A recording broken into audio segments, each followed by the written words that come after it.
मानस शांत हूँ जिनके गुणों पे गान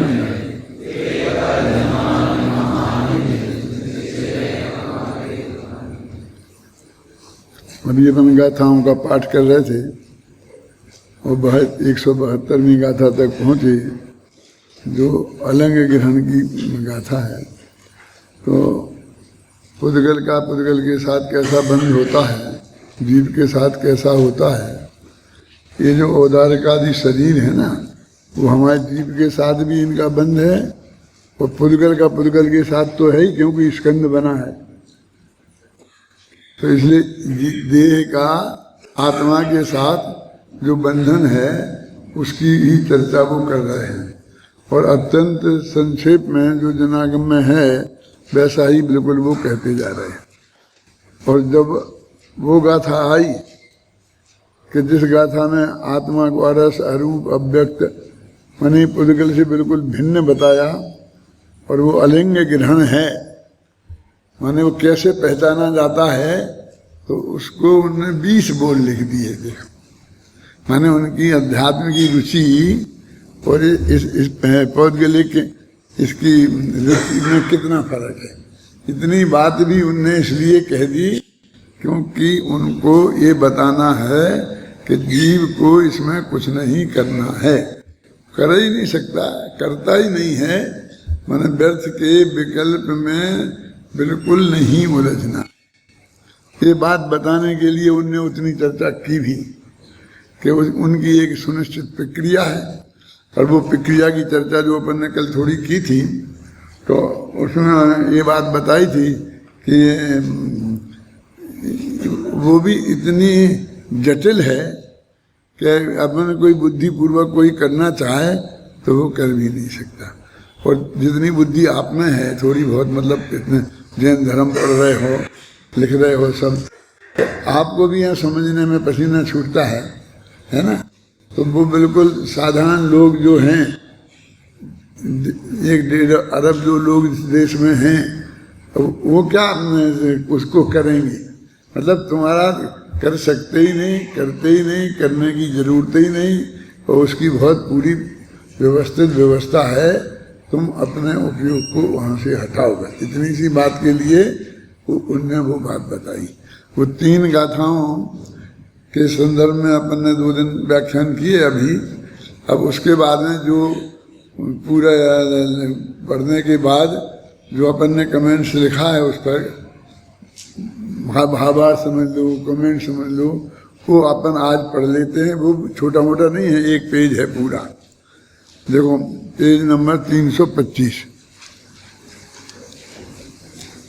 फिर अपन आगे बढ़ेंगे। 163, 64 और 65वीं गाथा के ऊपर किया गया कमेंट है ये। यहाँ पर जानने की विशेष बात यह है कि यहाँ पर आत्मा के बंध का उदाहरण देकर पुद्गल के बंध को समझाया गया है। उक्त गाथाओं में और उनकी टीकाओं में पुद्गल स्कंदों के बनने की प्रक्रिया समझाई गई है। मतलब तुम इसलिए नहीं समझाई गई है कि तुम्हें उस प्रक्रिया को करना है, माने वो सहज इस तरह से होती है, तुम्हारे माथे कुछ नहीं है, ये बात समझाने के लिए है ना। जैसे अपन कहें कि भाई अपन दिल्ली से एक पत्र यहाँ डालेंगे और फिर दिल्ली में जिस आदमी को हमें भेजना है उस तक पहुँचाना है, तो फिर हमको क्या क्या करना पड़ेगा कि डाकखाने जाना पड़ेगा, फिर डाकखाने वाले बंद करेंगे, फिर रेलवे स्टेशन जाएंगे, फिर वो गाड़ी में ले जाएंगे। तो वो कहते हैं कि तुम घबराओ ना, पूरी एक शुभ व्यवस्थित प्रक्रिया है। तुम तो वो लाल डब्बा है ना, उसमें डाल देना बस।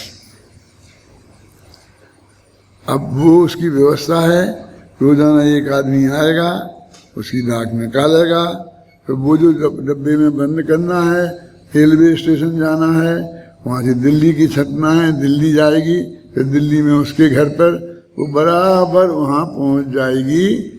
ये पूरी प्रक्रिया काय को समझाना, क्या जरूरत है। नहीं समझाओ तो भी आपकी चिट्ठी तो पहुँचेगी।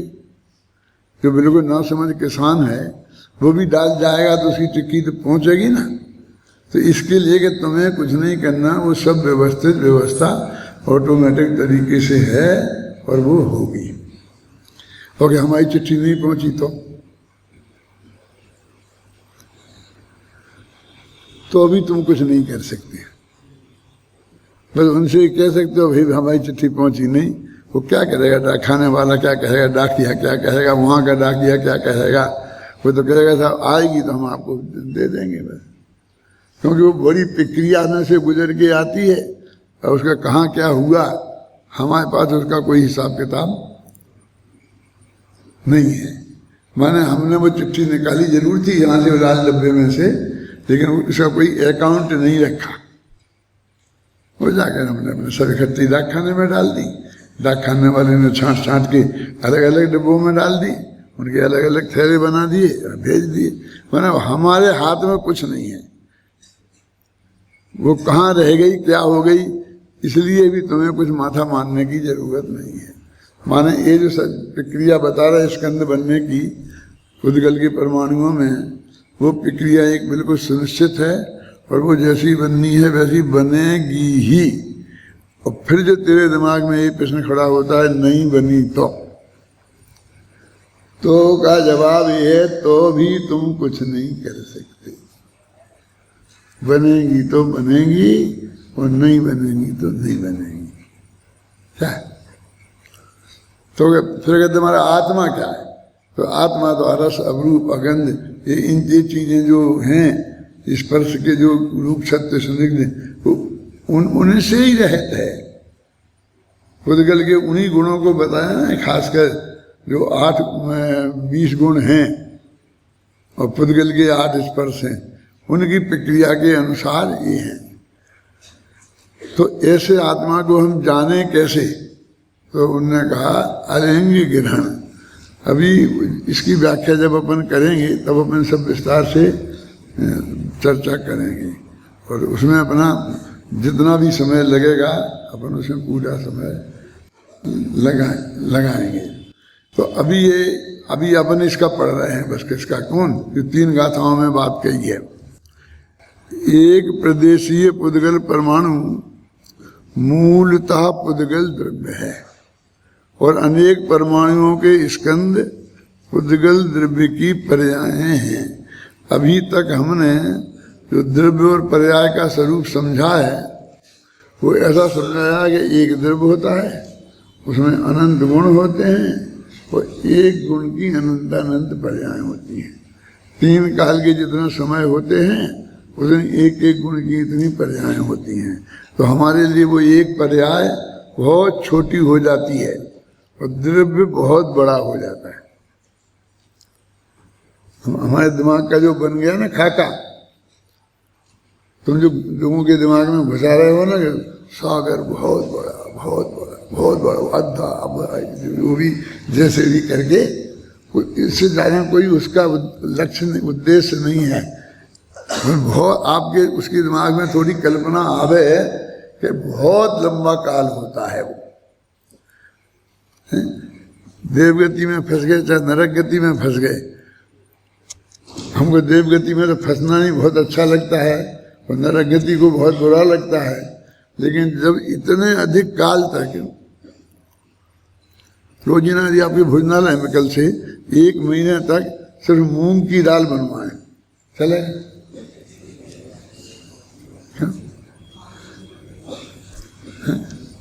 नहीं बनवाएंगे, चिंता मत करो। सोचो एक दिन कि जब तुम वो जो चीज तुम्हें अच्छी लगती है, जो चीज तुमको बढ़िया से बढ़िया लगती है, वो ही रोज बनवाए, क्यों चलेगा नहीं। तो वो स्वर्ग में जो भी भोग का सुख है वो सागरों पर्यंत वही का वही वही का वही वही का वही वही का। हमको लगता है सर्वा सिद्धि के अहमद बहुत तत्व सागर तक तत्व चर्चा करते रहते हैं और बहुत कितनी होती होगी, कैसी होती होगी, क्या होती होगी। हम लोग कहते हैं तत्व तो सिर्फ इतना है कि अपना त्रिकालीधर भगवान आत्मा है, वो किसी का कुछ करता धरता नहीं है, उसमें कोई हस्तक्षेप नहीं कर सकता है और वो ज्ञानानंद स्वभावी है। बस इतना सा तत्व है। शांति जी समझे? ये लोग क्या कह रहे हैं, तत्व क्या साथ है, फटाफट जीव जीव क्या है तत्व? ये मैं जो बता रहा हूं ये है तत्व, समझ में आया ना? तत्व माने असली बात ये है।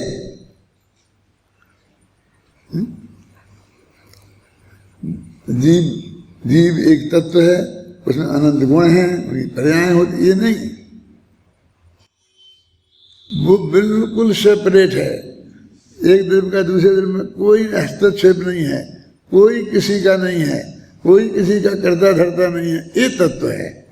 तत्व माने तत्व की बात, तत्व माने मूल बात, तत्व माने वो अज्ञान जिसका हमें अभाव करना है, उसकी जो समझ है उसका नाम है तत्व का निरूपण। उस प्रक्रिया का नाम है तत्व का निरूपण, है ना? अब यहाँ क्या कह रहे हैं कि वो एक पुद्गल का परमाणु है जो हमारी दृष्टि में भी नहीं आता, क्या समझ में? वो द्रव्य है। अब द्रव्य जो हमें बहुत बड़ा दिखता था वो सबसे छोटा है, वो द्रव्य है। और ऐसे अनंत असंख्य परमाणु द्रव्यों का पिंड वो पर्याय है, इसके अंदर पर्याय है। अब उल्टी पार्टी पढ़ना पड़ रही है।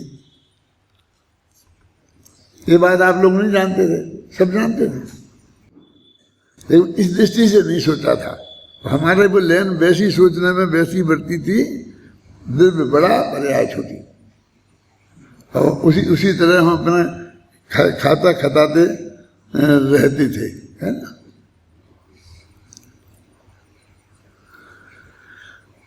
वैसे तो अब अपने अध्यात्म में स्वर्ग में कितनी कितनी तकलीफें और कितने कितने दुख हैं, और उसमें किसी को बिल्कुल स्वर्ग की भी चाहे रंज मात्र भी नहीं होनी चाहिए, वो बहुत बताया है। लेकिन ये सब बातें भी हैं, ये भी एक सोचने का तरीका है। जैसे जो वो लोग कहते हैं ना, ऐसे कि हम का गुरुदेव श्री के साथ में मोक्ष जाएंगे, स्वर्ग जाएंगे, जो भी करेंगे, जहाँ जहाँ जाएंगे विदेश से चले जाएंगे। तो मैं कभी नहीं, हम नहीं जाएंगे, हमारा विचार नहीं है। तो लोग कहते कैसा मजाक, सब 90% तो ये समझते हैं कि ये मजाक कर रहा है क्या, और 1% ये समझते हैं कि कैसा मूर्ख है, इसे मोक्ष ही नहीं जाना है गुरुदेव के साथ। इतना बढ़िया साथ किसको मिलता है? सारी दुनिया साथ खोजती फिरती है,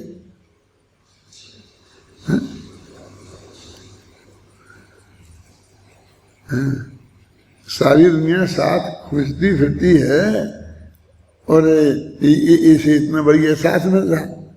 लेकिन हम ये कहते हैं कि भाई वे बहुत बड़े महापुरुष थे, उनके जीवन में जो तत्व ज्ञान तो था ही, लेकिन शुभ भाव भी बहुत उच्च कोटि के हम लोगों से ज्यादा उनके रहते थे। मन कसाय में भी उनका जीवन हमसे ज्यादा रहता था, तो निश्चित रूप से उनको लंबी आयु बंधी होगी। वो लंबी सागरों की होती है, और सागर अच्युत से समझ लेना क्या मतलब इतनी तो हमको इतने काल तक संसार में रहने का विचार नहीं है। आपका है क्या? ये विद्यालय कैसा लगता है तुमको?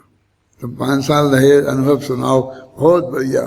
अभी हमको तो बहुत दुख होता है कि हमें अब जाना पड़ेगा, फिर ऐसे समागम हमें कहाँ मिलेगा, ऐसे साथी कहाँ मिलेंगे, तब चर्चा वाले कहाँ मिलेंगे, ऐसे ऐसे बोलते हैं ना सब अंतिम दिन। और हम कहेंगे भाई ये तो बहुत दुख हो रहा है इन लोगों को। तो हमें शांति जी 1 साल और रख लो, इन सबको करेंगे व्यवस्था थोड़ी बहुत। ये सेठिया किस काम आएंगे? आप तो रख लो उनको, कितने रहेंगे? तो भी जो कह रहे थे वो नकली कह रहे थे, जो कह रहे थे वो भी असली था।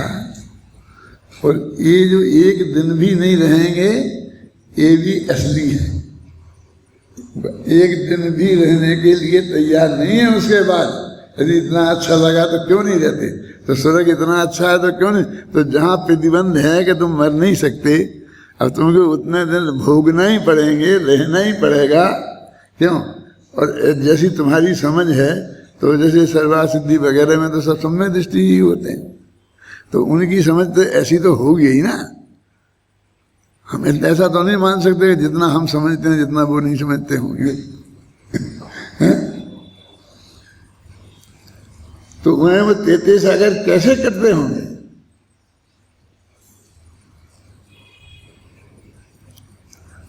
ये भी परम सत्य नहीं है। क्यों? उन्हें क्या काटना है?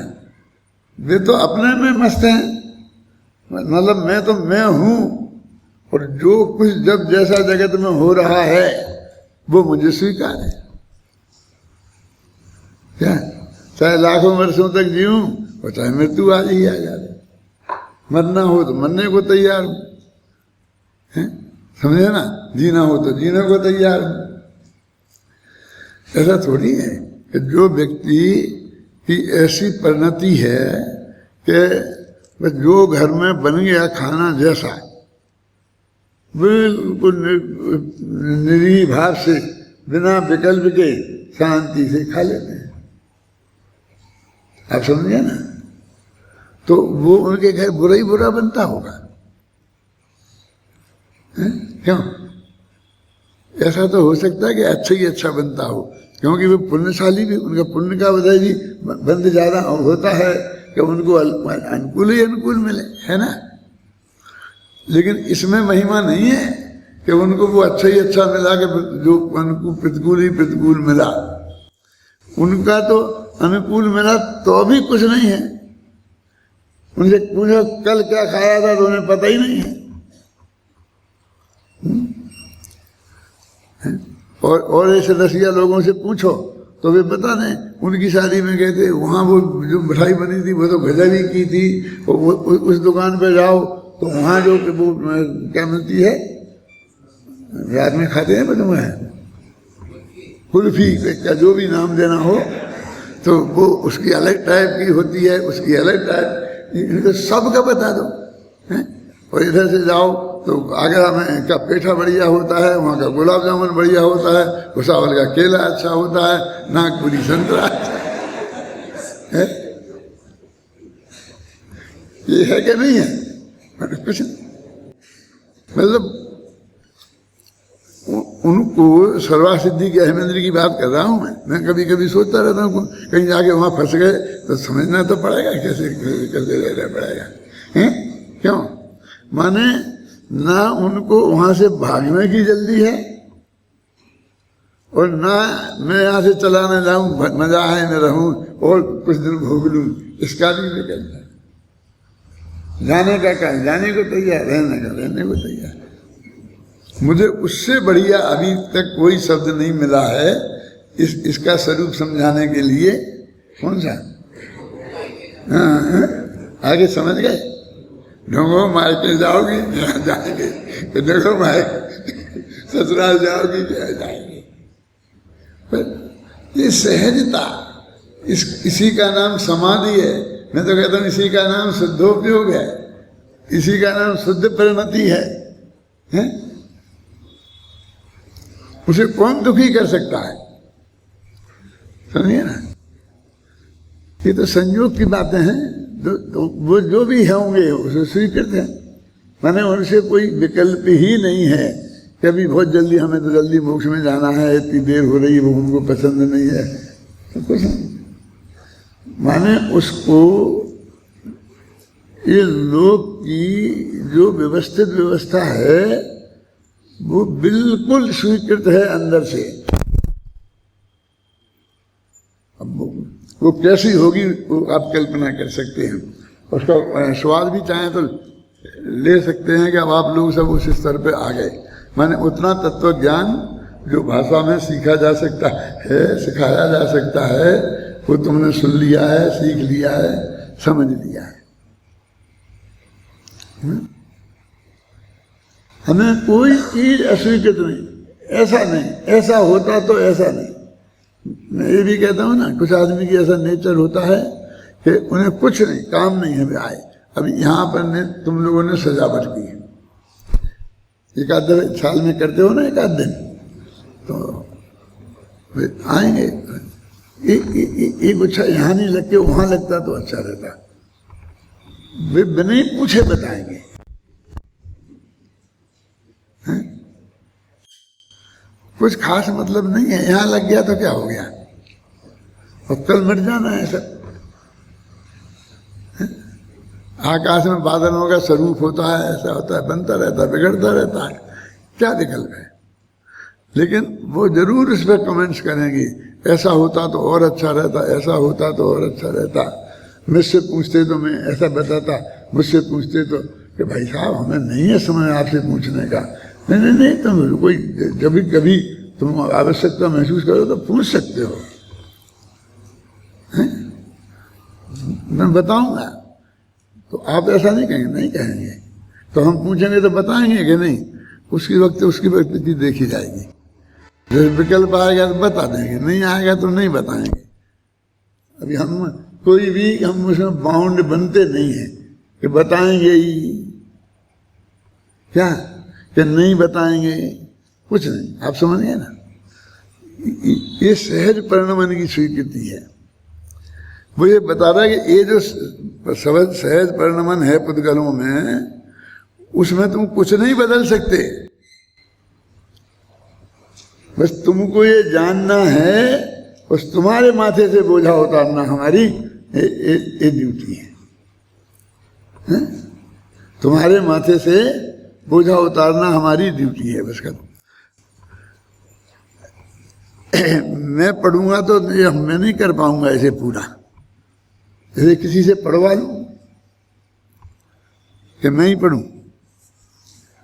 पुद्गल के अतिरिक्त अन्य द्रव्य एक क्षेत्रावगाह रूप से एक साथ रहते हुए भी कभी परस्पर में मिलते नहीं हैं। एक साथ रहते हुए मिलते नहीं हैं, इसका मैंने कल परसों समझाया था ना, कि दो प्रदेशों के, दो परमाणुओं के, दो कालाणुओं के बीच में बिल्कुल अंतर नहीं है, बिल्कुल ऐसे स्पर्शित किए हुए हैं और बिल्कुल नहीं मिलते, बिल्कुल अलग रहते हैं, है ना। दो जीव, बिल्कुल एक ही शरीर में दो जीव और दोनों के सुख दुख अलग, कैसी विचित्र स्थिति है, बिल्कुल नहीं मिलते हैं। आकाश धर्म अधर्म ये तो एक एक ही है, अतः इनके मिलने का तो कोई प्रश्न ही नहीं है। ये आकाशादि द्रव्य भी परस्पर नहीं मिलते, भिन्न भिन्न ही रहते हैं। काल द्रव्य असंख्यात हैं, परंतु वे भी परस्पर कभी मिलते नहीं हैं, है? ना तो आपस में ही मिलते हैं, ना अन्य द्रव्यों के साथ ही मिलते हैं। इस प्रकार धर्म अधर्म आकाश और काल इन चार द्रव्यों में बंध का अभाव होने से इनमें बंध प्रक्रिया का प्रश्न ही नहीं उठता। ये चल रहा ना कि दो द्रव्यों में आपस में बंध कैसे होता, तो कहते इनकी तो समस्या ही नहीं है।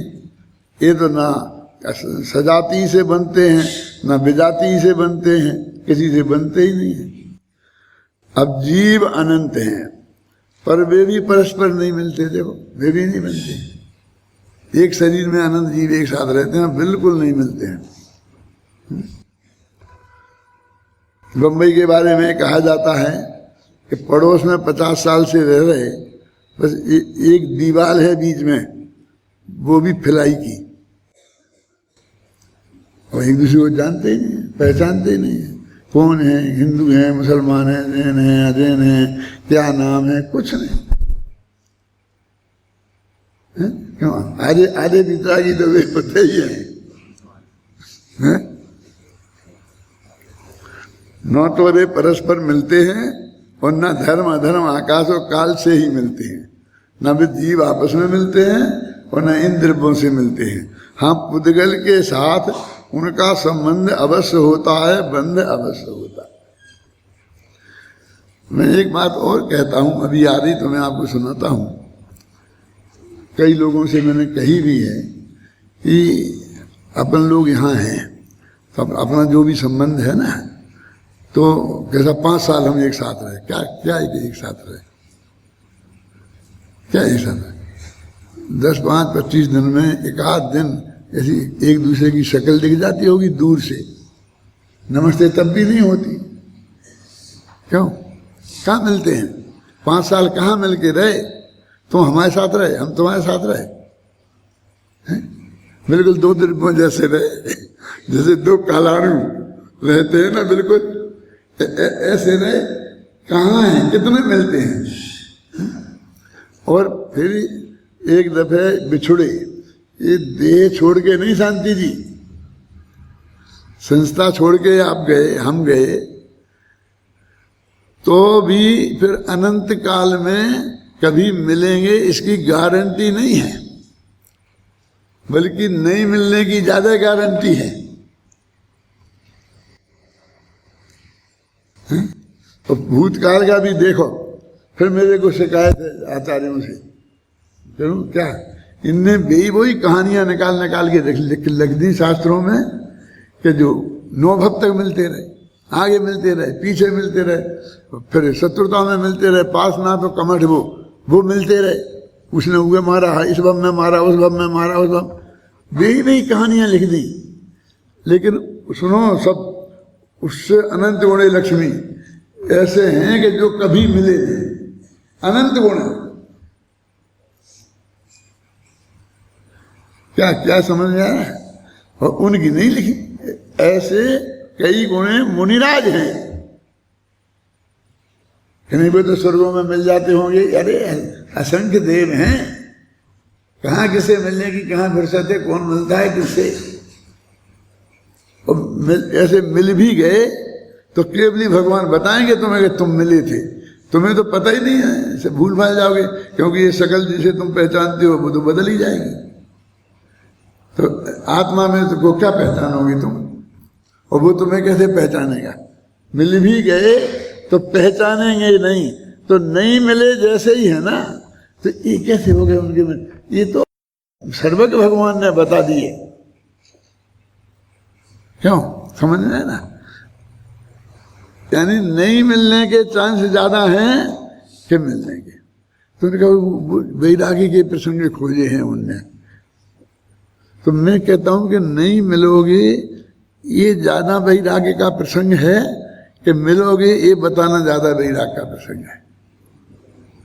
कि क्यों लड़ते हो, क्यों राग द्वेष रखते हो, क्यों किसी से कोई अपेक्षा करते हो।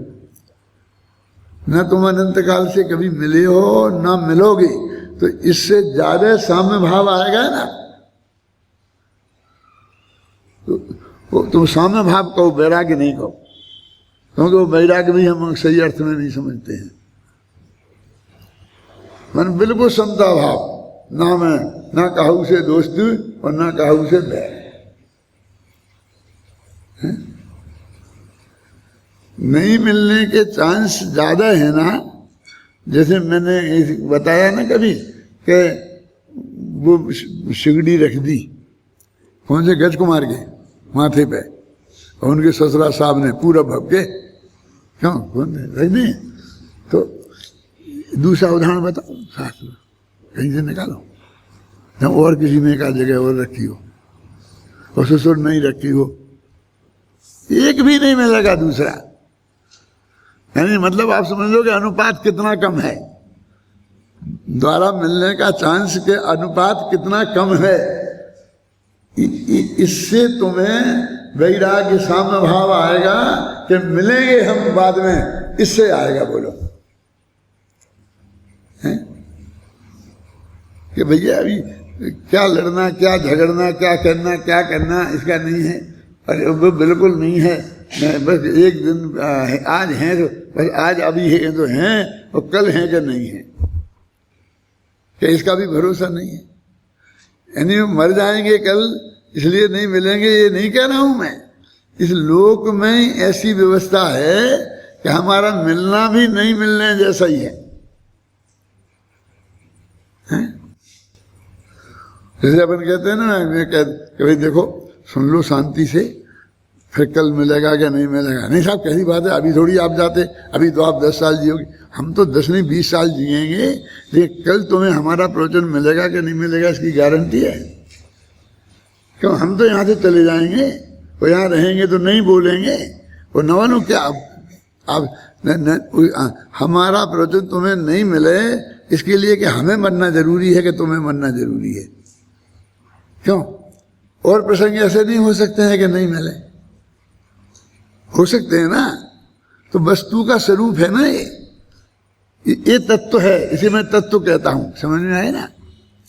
तो ये तत्व हम क्यों नहीं समझते हैं और समझाते हैं, तो आधे झगड़े खत्म हो जाए ना, हमारे ख्याल में ये बात आ जाए कि सचमुच अभी यही मालूम पड़ जाएगा ये लड़का अभी जा रहा है और फिर ये अमेरिका चला जाएगा और फिर कभी वहां से आएगा ही नहीं, क्योंकि जो नौकरी करने नहीं जा रहा है, कोई अमेरिका का बहुत बड़ा सेठ, फिर वो क्या है, बिल गेट्स क्या है, इसे गोद ले रहा है, तो काय को आएगा, क्यों?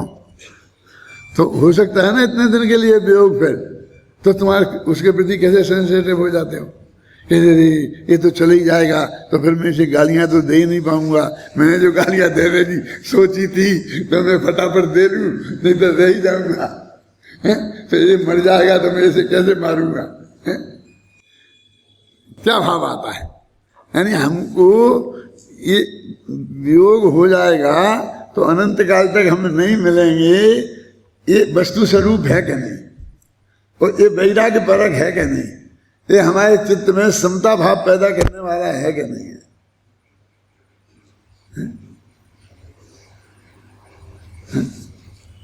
क्या है, जो आए उसके साथ रहेंगे, उसमें क्या है? तुम चले जाओगे, दूसरे विद्यार्थी आएंगे, उन्हें सुनाएंगे, हमारा हमें तो सुनाना है, सुनाएंगे।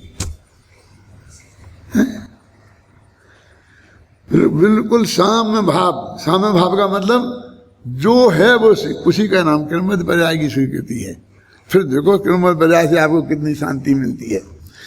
ये कोई गप्पे नहीं है, मेरी दृष्टि में तो यही असली बातें हैं, इसलिए वो बार बार आ जाती हैं। क्या देखो कहाँ तक पहुंच गए थे भैया अपन? हाँ, पुद्गल तो परस्पर बनते ही हैं, यहाँ है आ गए यहाँ तक, ऊपर वाली पढ़ लिए थे, जीव अनंत में हैं, वे परस्पर नहीं मिलते हैं, ये आ गया था ना, तो वे परस्पर मिलते हैं और ना धर्म अधर्म आकाश और काल से ही मिलते हैं, ये पढ़ लिया था। हाँ, पुद्गल के साथ उनका संबंध अवश्य होता है, बंध अवश्य होता है, आ गया ना।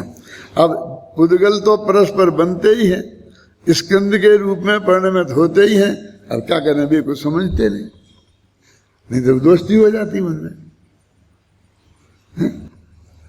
उनमें परस्पर जीव के साथ उनका साधनी उनके बंध की प्रक्रिया का क्या स्वरूप है, उनका परस्पर का और जीव के साथ पुद्गलों का बंधने के क्या स्वरूप है, बंधने की क्या प्रक्रिया है, क्या विधि है, वो ऑटोमेटिक विधि जिसमें तेरा कोई कर्तव्य नहीं है।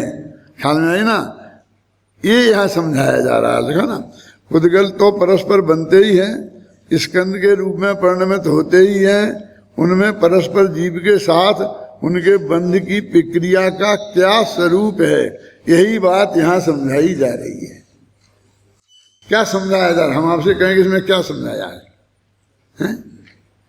तो आप ये बताओ, निद्य न लुखे रूक्ष का निष्णित से फलाने का वो नहीं पूछ रहे हम, ये जीव और पुद्गल की और पुद्गल की बंधने की प्रक्रिया क्या है, हम तो वो प्रक्रिया समझाई सर, इसलिए नहीं कि तुम्हें बांधना है कल, इसलिए कि तुम्हारे माथे कोई जिम्मेवारी नहीं है और वो तुम कुछ नहीं करोगे तो भी सब वो बंधने की प्रक्रिया हो जाएगी। उक्त बंध होने में कारण उनमें होने वाली स्निग्धता और रूक्षता है।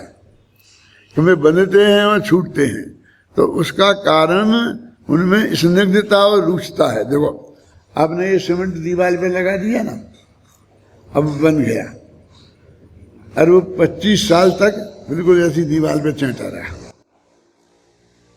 अब उसमें स्निग्धता थी, वहां रूक्षता थी, उसके हिसाब से बन गया।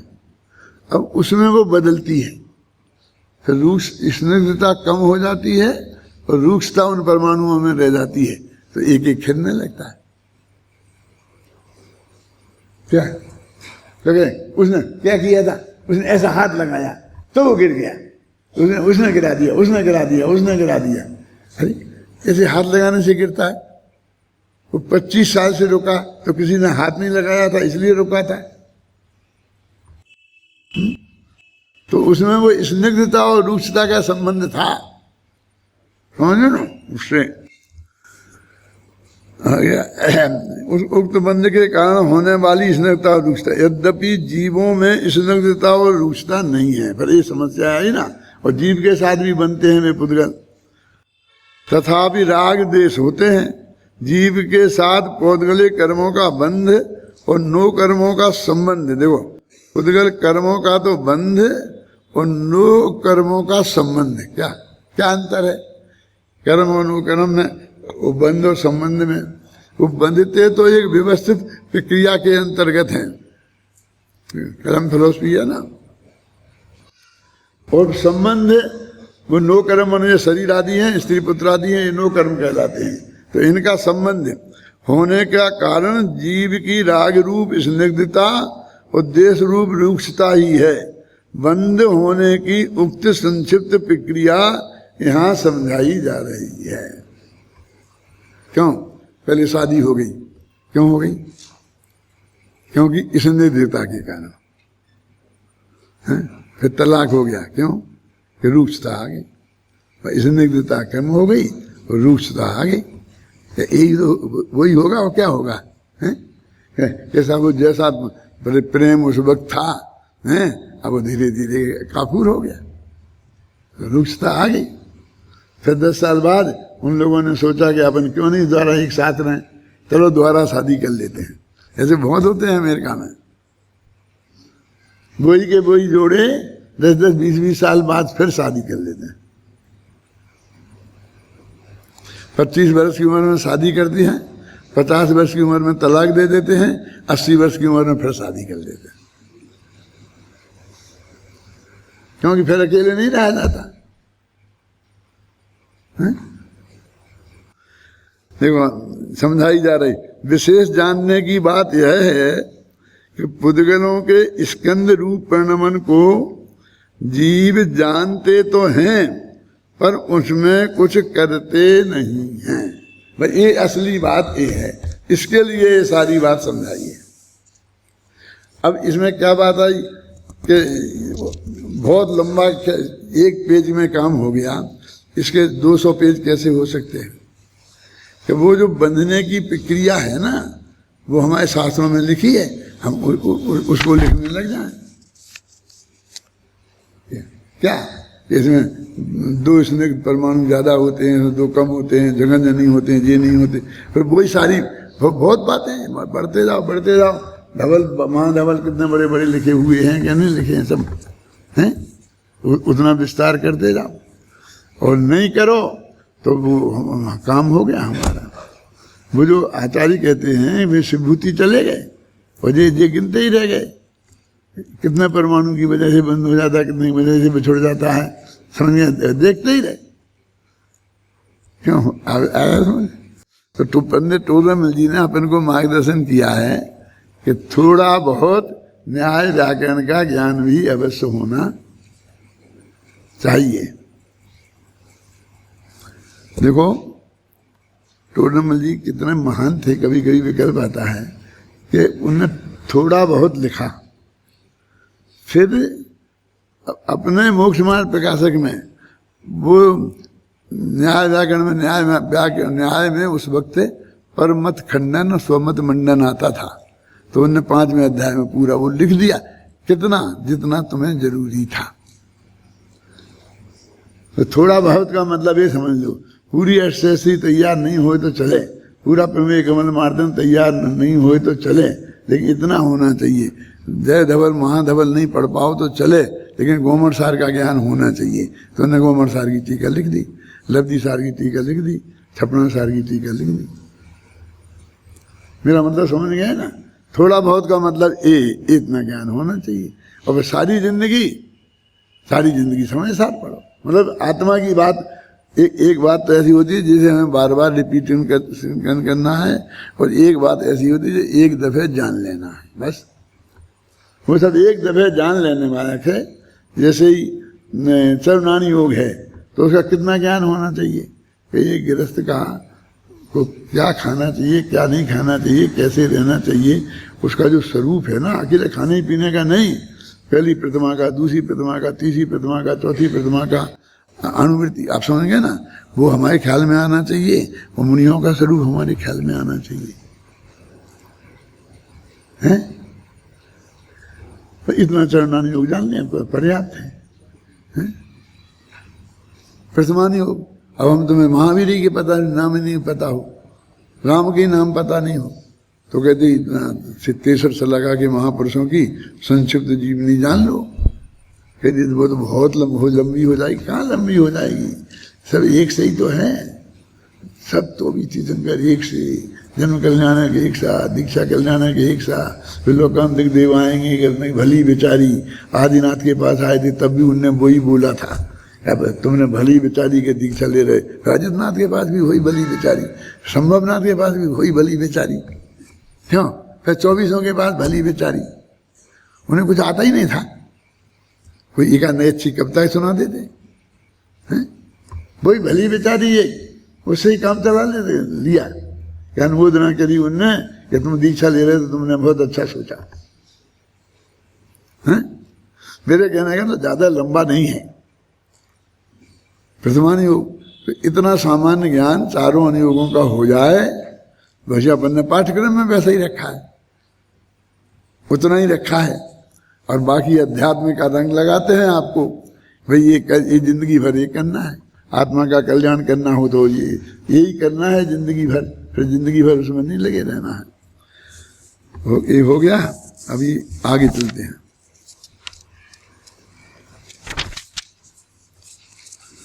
जो बात विगत गाथाओं में कही गई उसी बात को इन गाथाओं में और विशेष विस्तार से समझाते हैं तथा यह बताते हैं कि आत्मा उन पुद्गल पिंडों का कर्ता नहीं है। देखो, कर्तृत्व करता नहीं है, ये हम समझाना चाहते हैं। कहते तो हैं कि विस्तार से समझाते, लेकिन गाथाएं तो 2-3 नहीं है। कौन सी आ गई जे 66 आ गई, और वहां 72 में तो मामला सब पलट जाना है। आप समझे ना, आत्मा की बात करने लगना है तो 4-5 गाथाएं विस्तार हो गई, लेकिन उनको यही विस्तार लग रहा है, इसमें ही विस्तार लग रहा है। देखो, पढ़ो गाथाएं तो पढ़ लो।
पद्यानुवाद वैसे ही थोड़ी हो गया, क्योंकि वो क्रिया पूरी बताई मूल गाथा में, और फिर वही इसमें बताई ना, क्या 2 अंश चिकने अणु, अरे अणु चिकने रूप चोहो यदि 4, क्या अर्थ है इसका? लगाओ, सोचो, माथा लगाओ, माँ बहन है तुम भी लगाओ, इसमें नहीं समझ पाओगी, कुछ ना कुछ गड़बड़ होगी।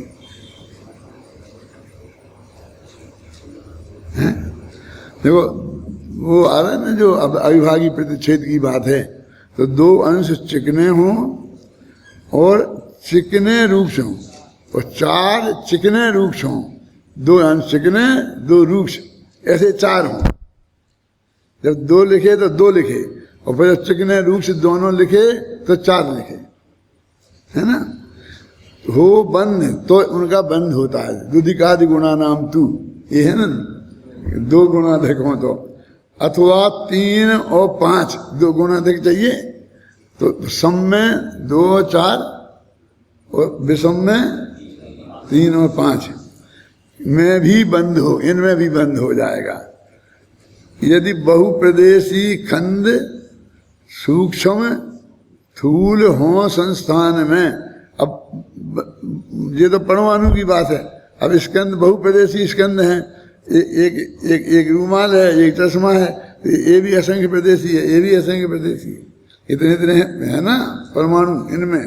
अब इनमें बंद हो, अब इनमें, और फिर वो उनके उन परमाणु तो भी अलग अलग हैं ना, हर एक में उनके अविभाज्य प्रतिशत कैसे होंगे देखो, हैं उनमें दो दो अधिक हों। तो भूजलादि रूप हों वे स्वयं के परिणमन से। क्या क्या कह रहे कि पृथ्वी पानी बन जाती है, पानी पृथ्वी बन जाता है। किसने बनाया? ये पानी जम के बर्फ बन गया तो पृथ्वी बन गई ना। हिमालय पर्वत पृथ्वी कायक है कि जल कायक? पृथ्वी कायक है ना। अब उसमें पानी अंदर गया, नीचे मिट्टी पड़ी थी और उसमें पेड़ हो गया है तो वनस्पति कायक बन गया। तो कैसे कैसे परमाणुओं में और उनमें दो गुण अधिक, जो ये नियम है इनके हिसाब से वो सारी प्रक्रिया उनके अंदर में संपन्न होती रहती है ऑटोमेटिक। हमको तो समझना ही बहुत कठिन है, हमको तो मोटी मोटी समझ में आ जाए कि एक ऐसी सुनिश्चित है और वो सब होती रहेगी, कोई चिंता करने की जरूरत नहीं है।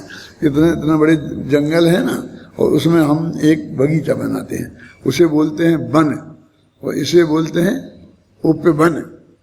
राष्ट्रपति और उपराष्ट्रपति होते हैं ना, जैसे जो जंगल में नगर होते हैं, जंगल में वन में नगर होते हैं और नगरों में उपवन होते हैं। समझ आए? कैसे? जैसे अपन बोलते हैं देह देवल में रहे परदेश है राग जिसमें तुझो उस राग। देह में जीव और जीव में राग, पलट गया ना मामला। देह में जीव है और जीव में राग है, वन में नगर है और नगर में उपवन है। क्या फर्क है? कि वन बिना बनाया है, अकृत्रिम है, किसी ने उसे खेती नहीं डाली, कोई पेड़ पौधा लगाया नहीं है, पानी से सींचा नहीं है, काट छांट नहीं की है, बस बैठा है, वो वन है। और उसमें हमने काट छांट करके अपने मन के पेड़ पौधे लगाकर उन्हें पानी से सींच कर अपने मन का बना कर उसके वो उसको ऐसा काटा, ऐसी बेल को ऐसा काटा है, उनके हाथी घोड़े बना दिए बेलों के ही, तो भी हमारे उपवन हो गए। वो उपवन हमारे भोग के साधन हो गए। अब वन जो है, उपवन कितना सा है, जिसे हमें सजाते हैं हम, और इतनी मेहनत उसमें करते हैं कि भाई हमसे ज्यादा नहीं संभलता, तो एक ही बगीचा हमसे मुश्किल से संभलता है, वो बहुत बड़ा है, हमसे नहीं संभलता। और ये वन को कौन संभालता है? वन कितना बड़ा है मालूम? इसमें आग लग जाती है वन में तो 6-6 महीना तक कोई बुझा नहीं पाता। अमेरिका ऐसे जंगल हैं, आग ले सालों तक आग जलती रहती है, कैसे बुझाएं? सोच नहीं सकते। अखबारों में आता, कभी कभी तुम पढ़ते होगे। और ये जो है ना अरब कंट्री, इसमें तेल के कुएं होते हैं, तो तेल के कुएं में आग लग जाती है तो वे वर्षों तक जलते रहते हैं जब तक तेल उसके अंदर रहता है। उन्हें नहीं बुझा सकते, कैसे बुझाएं? अरबों रुपए का तेल जल जाता है। माने ये सब प्राकृतिक तब है उनकी व्यवस्था, आखिर बुझते हैं ना। अनादिकाल का तो कोई नहीं जल रहा ना अभी है, तो उनकी प्रक्रिया है कि इतना तेल जल जाएगा तो फिर बुझ जाएंगे, हैं? इतने पेड़ जग जाएंगे, फिर वहां रेगिस्तान आ जाएगा, वहां पेड़ ही नहीं होंगे। हिमालय पर्वत, बर्फ का पर्वत आ जाएगा, फिर वहां जाएंगे, कहाँ जलेंगे? मैंने अपने आप ही जल जाते हैं, अपने आप भाई बुझ जाते हैं। सारी दुनिया ऐसे ही चलती है। जो चलती है ऐसी वो अनंत गुणी है, और जिनको तुम संभालते हो वे अनंत में भाग हैं। अब ख्याल में नहीं, मैं क्या कहना चाहता हूं, तो तुम उसको देखो ना, इसको क्यों देखते हो? कि वो अपने आप समझ रही ना, है चल रही है स्वरूप, तो वस्तु के स्वरूप में जो व्यवस्था है उसके अनुसार से वो चलती रहती है। चलो कल